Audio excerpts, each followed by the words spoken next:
हमने 1947 में आज़ादी हासिल की, लेकिन हमारा शिक्षा तंत्र आज भी औपनिवेशिक कॉलोनियल सोच से बाहर नहीं निकल पाया है। यह वही सिस्टम है जिसे क्लर्क बनाने के लिए तैयार किया गया था। एक बच्चा जब 17 साल तक पढ़ाई करता है, स्कूल से लेकर ग्रेजुएशन तक बीए, एमए, बीकॉम, बीएससी डिग्रियां हासिल करता है, लेकिन जब वह 17 साल पढ़ने के बाद बाहर निकलता है तो चारों तरफ नौकरी के लिए हाथ पैर मारता रहता है।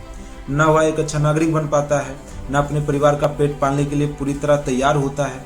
इसके लिए जिम्मेदार है हमारा आज का पूरा शिक्षा तंत्र, जो इतने सालों से चलता आ रहा है। मेघालय के आने से पहले हमारे देश का जो एजुकेशन सिस्टम था, मैं यह नहीं कहूँगा बिल्कुल भी कि यह परफेक्ट था, लेकिन उस समय दुनिया का सबसे बेहतर सिस्टम जरूर था। हर गांव में स्कूल हुआ करते थे। एक भी ऐसा गांव नहीं था जहां शिक्षा की व्यवस्था न हो। शिक्षकों को बहुत सम्मान दिया जाता था और गुरुकुल प्रणाली में राजा का बच्चा और एक भिखारी का बच्चा दोनों साथ बैठकर शिक्षा प्राप्त करते थे। उस समय भारत का दुनिया का सबसे साक्षर यानी मोस्ट लिटरेट देश माना जाता था, जबकि इंग्लैंड की अगर बात करें तो कम साक्षर यानी लीस्ट लिटरेट देशों में से था।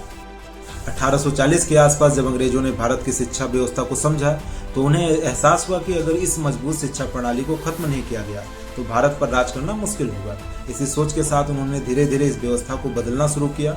उन्होंने जो नया शिक्षा तंत्र बनाया उसका उद्देश्य भारत को विकसित बनाना बिल्कुल नहीं था, बल्कि ऐसे लोगों को तैयार करना था जो ब्रिटिश साम्राज्य के लिए क्लर्क का काम कर सके, यानी पढ़ा लिखा तो हो लेकिन सिर्फ आदेश मानने वाला हो, सोचने और नवाचार करने वाला बिल्कुल ना हो। दुर्भाग्य से आज़ादी के बाद भी हमने इस शिक्षा प्रणाली में कोई बड़ा बदलाव नहीं किया और आज भी वही पुराना सिस्टम चलता आ रहा है। आज हम डिग्रियां तो बहुत ले रहे हैं, बीए, एमए, बीकॉम, बीएससी, लेकिन नौकरी नहीं मिल रही। लाखों युवा डिग्री लेकर घूम रहे हैं, फिर भी 8-10 हज़ार रुपये की नौकरी तक के लिए संघर्ष कर रहे हैं। अब सवाल यह है कि 17 साल की पढ़ाई के बाद भी अगर एक युवा आत्मनिर्भर नहीं बन पा रहा है तो इस शिक्षा का क्या महत्व है।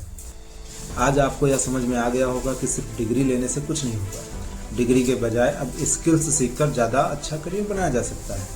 आज की दुनिया में वही आगे बढ़ रहा है जिसके पास कोई हुनर है, चाहे वह टेक्नोलॉजी हो, कोई ट्रेड हो या कोई क्रिएटिव स्किल। इसलिए अब समय आ गया है कि हम अपनी सोच बदलें। सिर्फ डिग्री के पीछे भागने की बजाय बच्चों को शुरुआत से ही स्किल सिखाए जाएं, ताकि वे भविष्य में नौकरी मांगने वाले नहीं बल्कि नौकरी देने वाले बन सकें। शिक्षा का असली उद्देश्य सिर्फ किताबें पढ़ाना नहीं बल्कि जीवन के लिए तैयार करना होना चाहिए।